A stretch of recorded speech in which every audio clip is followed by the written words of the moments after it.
Yo, family, high value basketball, back once again with the best basketball commentary on the planet. You dig? Be sure to like, share, and subscribe. Man, let's do some early season takeaways, man. Hot takes, the way too early picks of the year type situation, man. We have the season rolling. We have a handful of teams that have played 3 games so far, and we are going to react to all of the early 2% of completion of NBA basketball. Some of the hottest unexpected takes is freaking Utah, man. Utah is 3-0. I told y'all in my roster breakdown video that they were going to be better than expected. And here we are. I told you I was right. Put the nod on my head. High value basketball is the shit.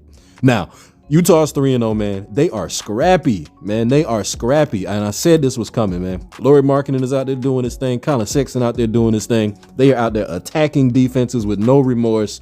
They have a chip on their shoulder. They are basically saying we are not a bunch of Cavs throwaways.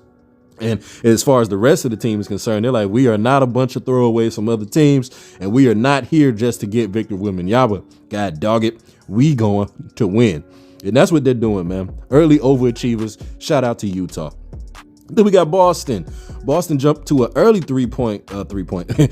early 3-0 standout here with the first few games, and they look dominant, man. They look like they have not taken a fall back from last year. They don't have that finals loss malaise that some teams go through. They really do look like they have been putting in work on the offseason. And I mean, individually, every player looks like they are a little more sharper, a little more confident. You know, they take better shots. The offense is executing at a higher level. Brown and Tatum both look improved. I'm still going with Brown, eventually leapfrogging Tatum, just because the tenacity, man. The dude has another level of tenacity that Tatum simply doesn't have, because Tatum's just more finesse, and that's not a bad thing.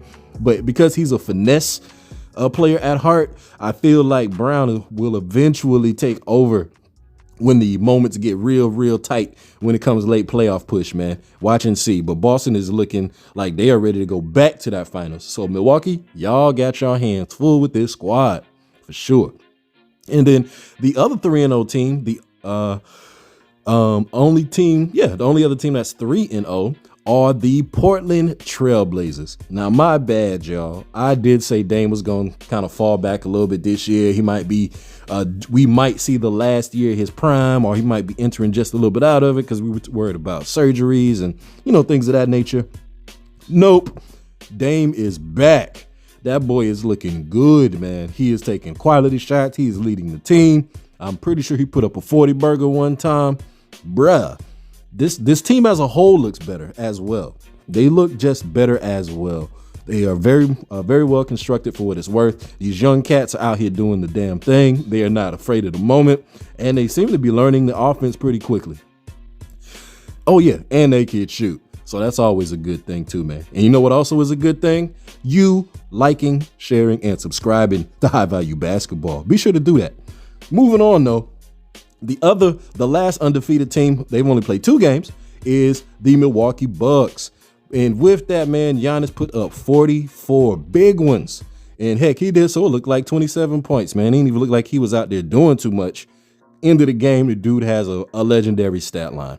We are reaching that space, yo, with Giannis, to where greatness is so normal to where it don't even look like nothing, man. That's where we are with this dude. He don't miss the greatness. That's all I got to say. Don't miss it. Don't just be highlight and post finding out what Giannis did. Be sure to tune into these games, man, because y'all are watching a Hall of Fame level all-time player, and don't take it for granted, man. The dude is a beast. He is the most dominant player in the NBA today, for sure. Another noted player individually is Ja Morant. He is crazy. This dude looks like a next generation athlete. Like we're past the millennials. We in Generation X, and these dudes have remixed athleticism, man. For this dude to be so regular sized, essentially, I mean, I'm thinking in Ja Morant, for him to be leaping and have such strength in the way that he does, we've never seen this before, man. Of course, we've seen close and stuff like that, but the leaping ability, the timing, the intestinal fortitude.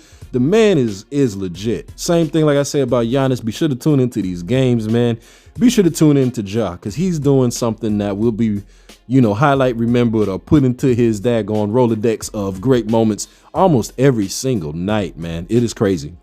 Now, the team as a whole, I said as well, they're going to be taking a step back this year. I know Jaren Jackson Jr. is not playing, but the identity of the team, they just don't seem as intense to me. They just don't. They had themselves a good run, so it's kind of young squad situation where, they riding high and they're like, yeah, we got this.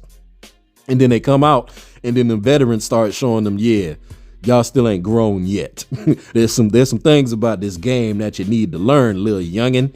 And I feel like they're going to have a year like that this year, man. Like I say, the roster's going to have a little shakeup because of Jaren Jackson not being in the lineup, so that always causes growing pains. But just as a collective, I think that they're going to have a growing pain style of year. But they're still going to be good. Other takeaway, Ben Simmons, dog. Man, this dude's a weirdo. I don't know what else to say. I don't know if that weirdo-ness on the court extends off the court. Of course, it is suggested that it does because he's made some crazy, odd moves. But though, watching this man play, I don't get it. I just don't get it. I don't see the appeal that was once applied to him. I don't understand how he thinks what he's doing is a good thing. What the hell is that weird looking hook toss-up thing that he's doing?